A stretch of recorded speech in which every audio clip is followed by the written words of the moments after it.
दैनिक छत्तीसगढ़ के जम्मू संगवारी मल्ला जय जोहार। नमस्कार, छत्तीसगढ़ समाचार बुलेटिन में आप सभी का स्वागत है। छत्तीसगढ़ के आज की तमाम सभी महत्वपूर्ण बड़ी खबरों की शुरुआत एक छोटे से सब्सक्राइब के साथ। छत्तीसगढ़ के महासमुंद में किसानों का आंदोलन देखने को मिला, जहां सड़क पर ट्रैक्टर खड़ी करके जाम लगा दिया गया। बिना अनुमति कलेक्ट्रेट जा रहे तकरीबन 66 किसानों को गिरफ्तार किया गया।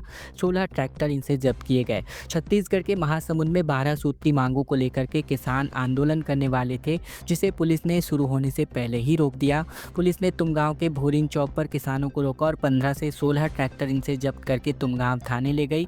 छत्तीसगढ़ के संयुक्त किसान मोर्चा के बैनर तले किसान करनी कृपा पावर प्लांट के विरोध में कलेक्ट्रेट का घेराव करने जा रहे थे।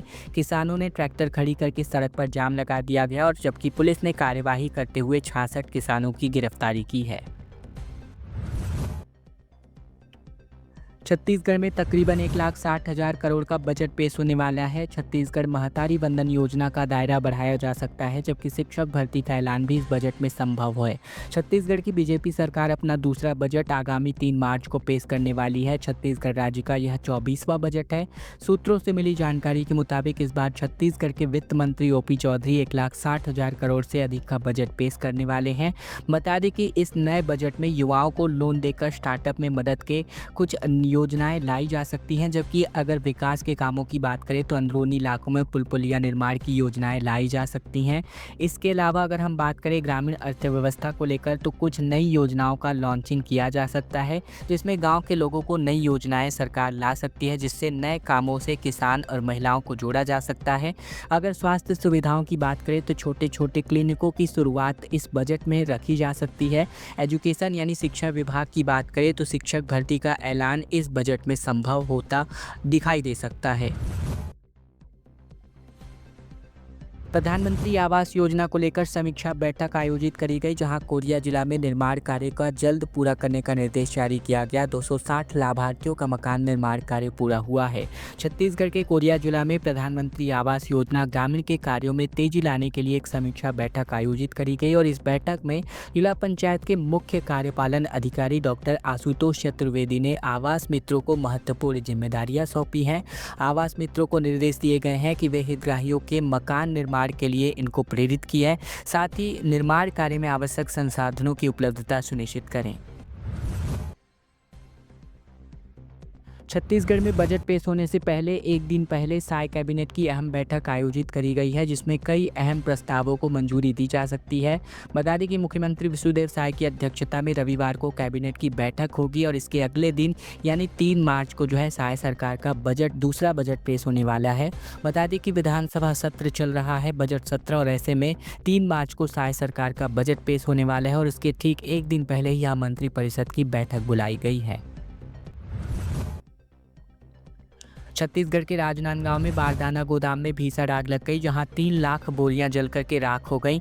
दमकल कर्मचारियों ने तकरीबन 6 घंटे में इस आग पर काबू पाया। छत्तीसगढ़ के राजनांदगांव के शंकरपुर स्थित एक बारदाना गोदाम में भीषण आग लग गई। घटना में तकरीबन 3 लाख पुरानी जूट और प्लास्टिक की बोरियां जलकर के राख हो गई। घटना गुरुवार दोपहर की है। चिखली पुलिस चौकी क्षेत्र के इस गोदाम में आग इतनी भयंकर तरीके से लगी थी कि दमकल कर्मचारियों को आग बुझाने में 6 घंटे तक का वक्त लग गया। बता दें कि यहाँ पुराने बारदाने की मरम्मत करके इसको बेचने का काम किया जाता था। और अब छत्तीसगढ़ के बिलासपुर से बड़ी खबर, जहां फाइलेरिया की दवा से तकरीबन 10 बच्चों की तबीयत बिगड़ गई। बिलासपुर के स्कूल में एल्बेंडाजोल खाने के बाद पेट दर्द और उल्टी की शिकायत के बाद ये हादसा देखने को मिला। राष्ट्रीय फाइलेरिया उन्मूलन कार्यक्रम के पहले दिवस ही बिलासपुर जिले के टिकारी मिडिल स्कूल में एल्बेंडाजोल दवा के सेवन की वजह से तकरीबन 10 बच्चे बीमार हो गए, जबकि छठी की स्टूडेंट्स की सेहत बिगड़ने पर उसे जिला अस्पताल में भर्ती कराया गया। दरअसल टिकारी मिडिल स्कूल में शुक्रवार सुबह 11 बजे के आसपास 6वीं से 8वीं कक्षा के तकरीबन 123 बच्चों को एल्बेंडाजोल की दवा खिलाई गई। दवा खाने के तकरीबन 1.5 घंटे बाद ही 10 बच्चों को पेट दर्द और उल्टी की शिकायत होने के साथ ही सभी बीमार बच्चों को मस्तूरी के सामुदायिक स्वास्थ्य केंद्र ले जाया गया। छत्तीसगढ़ में दो बड़े सड़क हादसे हो गए जिसमें 6 लोगों की जान चली गई। पेंड्रा में मोपेड पर सवार तकरीबन 4 लोगों को रॉन्ग साइड से आ रही टैंकर ने रौंद दिया। छत्तीसगढ़ में बीते दोपहर को दो बड़े सड़क हादसे हो गए जहां छत्तीसगढ़ के 6 लोगों की जान चली गई। पेंड्रा में जहां एक मोपेड पर 4 लोग सवार थे जिन्हें रॉन्ग साइड से आ रही टैंकर ने टक्कर मार दी, इसमें 3 लोगों की जान चली गई। तो वहीं रायगढ़ में भी 3 लोगों की मौत ओडिशा के बरगढ़ में हो गई। इसके अलावा बात करें तो पेंड्रा का ये भीषण हादसा देखने को मिला जहां पटियाला हाउस के पास स्थित बिलासपुर रोड पर टैंकर ने मोपेड को टक्कर मार दी और इस हादसे में मोपेड पर सवार 2 लोगों की मौके पर ही मौत हो गई। पाली महोत्सव में बॉलीवुड और छत्तीसगढ़ी कलाकारों का जलवा देखने को मिला जिसमें शान और दिलीप सड़गी ने सामा बांधा। मंत्री देवांगन ने कहा कि कला और संस्कृति को एक मंच मिला है। कोरबा में महाशिवरात्रि के अवसर पर 2 दिवसीय पाली महोत्सव का आयोजन किया गया था। कार्यक्रम के समापन पर समारोह पर बॉलीवुड के मशहूर गायक शान और लोकप्रिय छत्तीसगढ़ी गायक दिलीप सड़गी ने मनमोहक प्रस्तुतियाँ सौंपी। यहाँ समारोह में छत्तीसगढ़ के वाणिज्य उद्योग और श्रम मंत्री लखनलाल देवांगन मुख्य आतिथ्य के रूप में शामिल हुए, जबकि पाली को देवाधिदेव महादेव शिव और साथ ही महिषासुरमर्दिनी की नगरी बताते हुए उन्होंने इसके ऐतिहासिक महत्व को रेखांकित भी किया। छत्तीसगढ़ के बीजापुर में एनआईए की रेड देखने को मिली जहां नक्सल फंडिंग केस के मामले में एमबीएम नेता अरेस्ट हुए हैं। बीजापुर से रघु मिडियामी को पकड़ा गया जबकि नक्सलियों को ये पैसा पहुंचाने का काम किया करता था। छत्तीसगढ़ के बीजापुर जिले में बीती सुबह को एनआईए की टीम ने छापेमार कार्यवाही करी। नक्सलियों के लिए फंडिंग करने वाले मूलवासी बचाव मंच यानी कि एमबीएम के नेता रघु मिडियामी को गिरफ्तार किया गया है। रघु मिडियामी पैसा जुटाकर नक्सलियों तक पहुँचाने का काम करता था और ये पूरा मामला थाना क्षेत्र के सिलगेर इलाके का है। 4 दिन में एनआईए की ये दूसरी छापेमारी है। इसके पहले सोमवार को बीजेपी नेता बिरजू तारम मर्डर केस में नक्सल समर्थक और नक्सलियों के ओवरग्राउंड वर्कर्स के 6 ठिकानों पर रेड की कार्यवाही करी गई थी। ओडिशा में भीषण सड़क हादसा हो गया जिसमें रायगढ़ के 3 लोगों की जान चली गई। स्कॉर्पियो से परिवार संग ससुराल जा रहा था युवक, ट्रक से जा भिड़ी जिसमें पत्नी और बेटे और ड्राइवर की मौत हो गई। छत्तीसगढ़ के रायगढ़ जिले में तकरीबन 5 लोग स्कॉर्पियो में सवार होकर ओडिशा जा रहे थे, तभी ओडिशा के बरगढ़ रोड पर खड़े ट्रक से स्कॉर्पियो पीछे से जा टकराई और इस स्कॉर्पियो में तकरीबन ड्राइवर समेत कुल 3 लोगों की जान चली गई। मौके पर 2 लोग गंभीर रूप से घायल पाए गए, जहाँ ओडिशा के अस्पताल में इनका इलाज के लिए इनको भर्ती कराया गया। मिली जानकारी के मुताबिक रायगढ़ जिले के तमनार थाना क्षेत्र के ग्राम झिकबा हाल गांव के रहने वाले नेमिस बेहरा अपनी पत्नी और 2 बच्चों को लेकर स्कॉर्पियो से ओडिशा अपने ससुराल जा रहा था। बीजेपी के मेयर की शपथ कार्यक्रम में सांप्रदायिकता अक्षुण्ण रखूंगी जैसे तमाम वायदे किए गए। दरअसल पूजा विधानी की जुबान फिसलती नजर आई, जहां इन्होंने दोबारा अपने पद की शपथ ली। छत्तीसगढ़ के बिलासपुर नगर निगम की महापौर पूजा विधानी की शपथ ग्रहण समारोह के दौरान इनकी जुबान फिसल गई, जहां उन्होंने कहा कि मैं पूजा विधानी भारत के संविधान के प्रति सच्ची श्रद्धा और निष्ठा रखूंगी। मैं भारत की सांप्रदायिकता और अखंडता को अक्षुण्ण रखूंगी। वायरल वीडियो में देखा जा सकता है जहां सांप्रदायिकता पढ़ते ही मंच पर मौजूद कुछ लोग रोकते और टोकते दिख रहे हैं। शपथ ग्रहण समारोह के दौरान पूजा विधानी को भारत की संप्रभुता कहना था, लेकिन उन्होंने गलती से सांप्रदायिकता पढ़ दिया। पंजाब के दौरे पर पहुंचे पूर्व सीएम भूपेश बघेल। राष्ट्रीय महासचिव की जिम्मेदारी मिलने पर पहला दौरा इनका देखने को मिला, जहां गोल्डन टेम्पल में इन्होंने मत्था टेका। छत्तीसगढ़ के पूर्व मुख्यमंत्री और पंजाब कांग्रेस के प्रभारी भूपेश बघेल अपने नए पद की जिम्मेदारी संभालने के बाद पहली बार पंजाब के दौरे पर नजर आए। इस दौरे को 2027 विधानसभा चुनाव की तैयारियों से जोड़कर देखा जा रहा है। अमृतसर पहुँचने पर कांग्रेस कार्यकर्ताओं और वरिष्ठ नेताओं ने उनका भव्य स्वागत किया। एयरपोर्ट से लेकर शहर तक रोड शो का आयोजन किया गया, जिसमें कार्यकर्ताओं ने जगह जगह भूपेश बघेल का स्वागत किया। छत्तीसगढ़ कांग्रेस की अंतर्कलह लगातार बढ़ती जा रही है। कुलदीप जुनेजा के खिलाफ अब कार्यवाही होगी। बिलासपुर के दोनों जिलाध्यक्षों को भी शोकाज नोटिस जारी कर दिया गया है। अमरजीत भगत के खिलाफ भी अब कार्यवाही की मांग उठती नजर आ रही है। रायपुर उत्तर के पूर्व विधायक कुलदीप जुनेजा के खिलाफ कांग्रेस कार्यवाही करेगी। ये फैसला कांग्रेस की प्रदेश कार्यकारिणी की कमेटी की बैठक में सर्वसम्मति से लिया गया। पीसीसी अध्यक्ष दीपक बैज के खिलाफ कुलदीप जुनेजा का सार्वजनिक बयान सामने आया था। इसके बाद से प्रदेश पदाधिकारियों ने बैठक में कार्यवाही की मांग रखी थी और अब आगे की कार्यवाही के लिए एआईसीसी को अनुशंसा भेज दी जाएगी।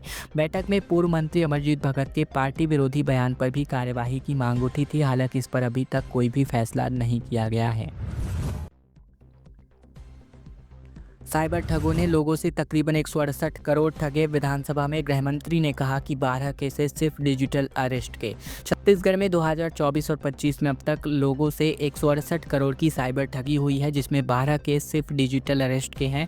विधानसभा में प्रश्नकाल के दौरान अजय चंद्राकर के पूछे गए सवाल का जवाब देते हुए गृह मंत्री विजय शर्मा ने बताया कि 5 करोड़ 20 लाख रुपए वसूल किए गए हैं। 4 करोड़ की राशि खातों में फ्रीज है, जिसे लोगों को दी जाएगी और मामले में 722 लोगों को चिन्हित किया गया है।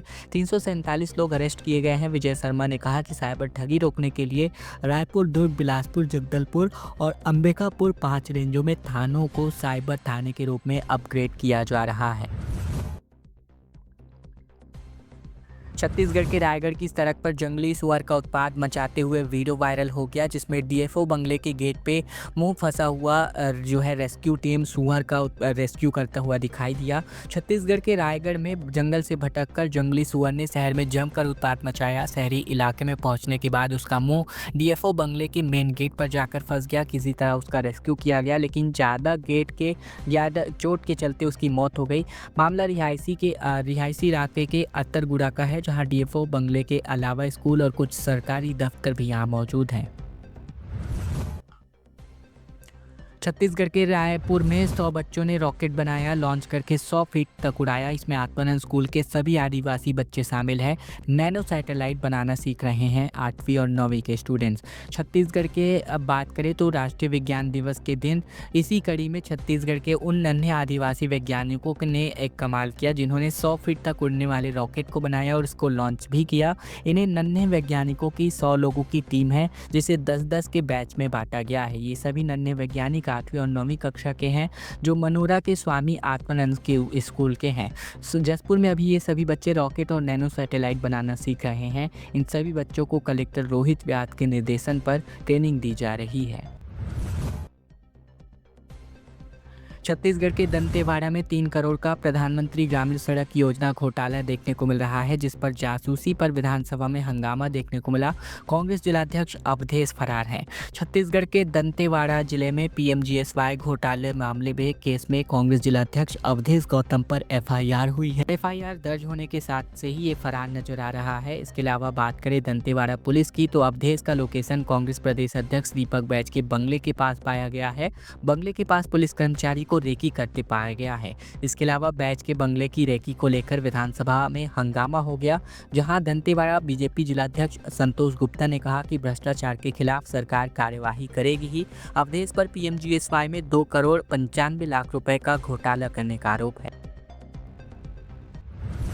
सड़क पर बर्थडे मनाने पर बैन लगा दिया गया है और अब लंगर भंडारा करने वालों पर कार्यवाही होगी। चीफ सेक्रेटरी ने कहा कि सड़कों पर चलने के लिए है, ना कि इवेंट के लिए। छत्तीसगढ़ सरकार अब बेवजह ट्रैफिक जाम करने वालों पर सख्त कार्यवाही करने वाली है। सड़क पर बर्थडे मनाने पर बैन लगा दिया गया है।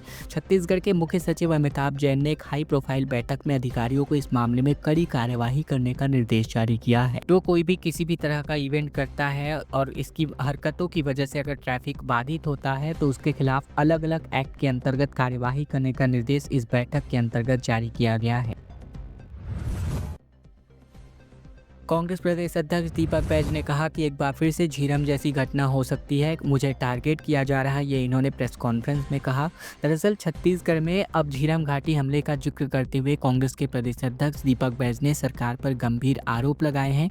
उन्होंने अपने निवास के बाहर रेकी कर रहे पुलिस कर्मचारियों को लेकर आशंका जताई और सरकार पर जासूसी कराने का आरोप लगाया। बैज ने कहा कि उन्हें इस सरकार पर भरोसा नहीं है, क्योंकि झीरम घाटी कांड इसी शासन में हुआ था और राजनीतिक फायदे के लिए यह सरकार किसी भी हद तक जा सकती है। बता दें कि सरकार के खिलाफ 1 और 3 मार्च को बड़ा प्रदर्शन आयोजित करने की तैयारी में कांग्रेस इन दिनों नजर आ रही है। तो इस बात की जानकारी कांग्रेस प्रदेश अध्यक्ष दीपक बैज ने दी है। खबरों का सिलसिला बस यही तक का था। अगर आपको यह वीडियो पसंद आया, वीडियो को जरूर से लाइक कर दीजिएगा। साथ ही चैनल पर नए हैं सब्सक्राइब करना मत भूलेगा। वीडियो आप कहां से देख रहे हैं कमेंट बॉक्स में लिखकर आप अपने सवाल और अपने जवाब जरूर साझा करिएगा। कहां से देखना है वीडियो, ये कमेंट बॉक्स में लिखकर बताना बिल्कुल मत भूलिएगा।